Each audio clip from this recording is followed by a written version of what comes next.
So JuJu Watkins and Paige Bueckers faced off today. Really good game all around. I think Paige Bueckers got her rhythm like the second half, but JuJu had a really good game. And I'll be honest, after not it's not even just because this game, but after just watching them over the course of the season, I kind of see. I would say, I'm not gonna lie, if it was allowed, JuJu probably would go number one. I'm not gonna lie, I have to agree on that. She's talented. That's no knock on Paige. Yeah, she's tough. She's really talented, but we're gonna look at everything. So for JuJu Watkins, she had 25, 6, 5, and 3. Paige Bueckers had 22 points, 2 rebounds. She didn't shoot a good percentage today. I think she shot like 8 for 19 or 8 for or some shit like that. But between the two, the loss looks worse on Paige Bueckers because she's older. JuJu's still a sophomore, so it's gonna look worse on Paige. Still gonna be number one, obviously, but this was one of those games where she had to show why she's above everyone else in the pack. For Paige, it just wasn't. She didn't do well to the second half, like I said, but this was just one of those, there's certain games through the season, just really got to put your foot down in comparison to all your competitors, and this was one of them, you know what I'm saying, and she just didn't show up. Now, this was some post-game comments. UConn, they're the toughest competitors, so, we knew we had to get the dub. I mean, coming off of last year, this was really important for me, so, I gave it my all. This team gave it their all. We fought to the end, so yeah, man. I was praying. She missed one. She's a really strong competitor. I mean, she's just so tough. So glad she missed those. I know she's probably kicking herself in the foot, but she's a phenomenal player. This is a surreal moment for me. I mean, it was a tough game, so it wasn't pretty, but just to come in here and so much history in this building. So we were just glad that we got the dub and gave it our all tonight. This is Paige post-game comments. I'm gonna play this.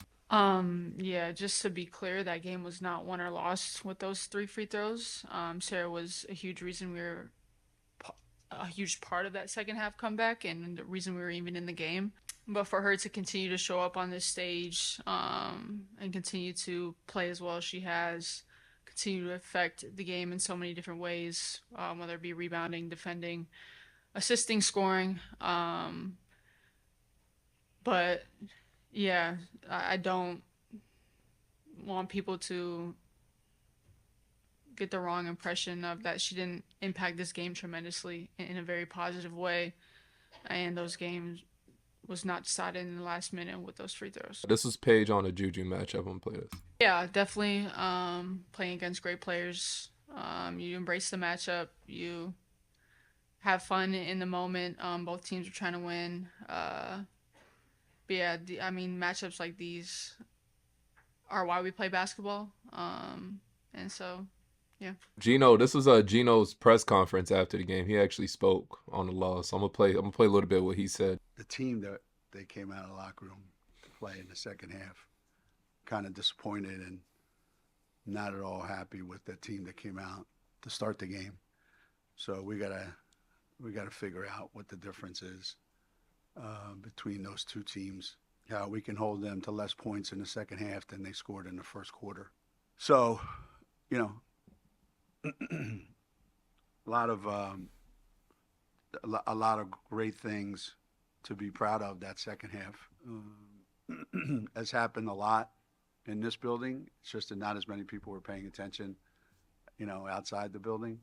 So I'm happy that we can put 2 players like that on the floor that the whole country's familiar with and wants to see, play well, and they both have their unique styles of playing. And as I was driving in today to the game, it brought back to me the very first game we played here. It might have been 86 or 87. I don't even know. It was a doubleheader. We played like at 5 p.m. and the men were going to play at maybe 7:30, 8 o'clock. I don't remember. Or maybe we even played at 4:30. I don't know.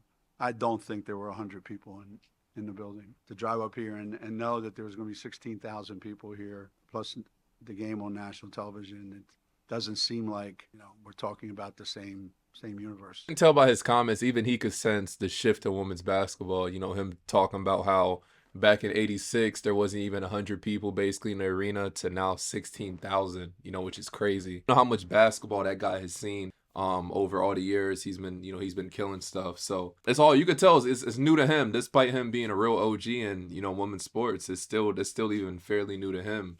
pretty crazy. You can tell he's starting to embrace it more and more, which is dope. But his other comments are pretty interesting. I'm gonna play some more. You're going to have to give up something else. And the decisions that we make sometimes backfire. The other team has to make it backfire, which means that all the people that we're helping off of, they're going to get opportunities, and they have to make shots.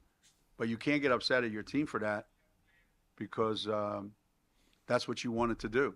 The dilemma comes when they start making shots, and the guy you're trying to limit is still getting shots off. And then their guys had 6, 9, 5, 6, 5, and our guys had 9, 5, 5, 5, 2.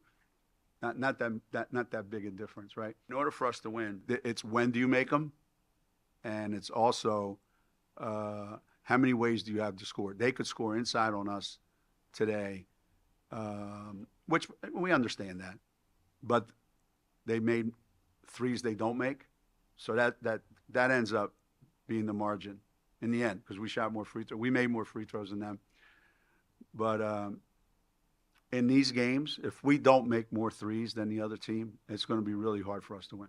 We thought if we could keep her outside the lane and make her take shots without getting 2 feet in the lane, that would be to our advantage, and she made a bunch of those.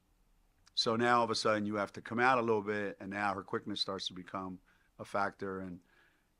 And then she's matched up a lot in the second half against one of her, Sarah's a freshman, and I think she showed her experience and how to get position and how to get the shots you want. And there's nothing that she did today that surprised me, because I've always had so much respect for her as a player. But her strength and her quickness, and if she starts making that open 15, 16-footer, then it's lights out. JuJu was in this upcoming draft. Yeah, I don't think Paige would have went #1. I'm gonna keep it 100, and Paige special, but I think the Dallas would have took JuJu. They would have been like, shit, LA, keep Paige. We'll take JuJu. Y'all can have Paige. Go ahead. Just imagine they were both supposed to get drafted. This game, obviously March Madness, it would have been, 2 really important games for scouts, to watch, to see who shows up big games, how both players perform. Yeah, but right now, JuJu, she showed why, she is where she's at. I think she had a great game. I think Paige will bounce back. Hopefully they run into each other again. Yeah, it was but JuJu, she left her statement. She looked like she looked hungry the whole game. She came out to leave a statement. Paige didn't show up like she's supposed to until the second half, but it was a little too late by then. Let me know your thoughts on that in the comment section. I'm gonna play some of the clips from the game, and as always, it's your boy. He has a rich family history in this game. What do you watch? Well, I think obviously we're talking about Paige and JuJu. There's JuJu over Paige. Say that in the 3 games. He came out the gate with it. How about JuJu Watkins there getting the hand in and then leading the run out to her step right now with the ball. Off to double. She gets it to the... After USC had a hot start, and a big part of that comes from the patience of Bueckers. Create so easily and so quickly. Bro, look at her. Look at her shot selection, bro. Oh, man. There's create. Just so she's getting to her spots so easily. It looks so fluid. Easily and so quickly, Sarah. She's so tough. Being one of those, regardless of her injuries, she's got so much gravity on the floor. Watkins. When she gets hot, she can... Look how fluid this looks. Watkins cleared it away for a wing 3 that makes it a 10-point game. Watkins has 12, trying to get rid of Shade. She did. Bro, 2 more years of this in college, or 1 more year, whatever. And UConn has it. 15 for she's Bueckers taking it upon herself. Step back. On the help. They're easy looks. So how do you stir that up other than through Bueckers? Watkins, the block of Paige Bueckers. JuJu on the crossover into the lane, wants to finish. A little hesitation on the blow by. Got it to the corner. Knocked away again. It trickles into the corner for Chen. Got it out. Off the handoff from Iriafen. It's a long 2. It's good. She's getting to her spots so easily, bro. Watkins create. The time Sarah Strong gets a little bit hesitant is playing Fortnite. Watkins fouled and scores.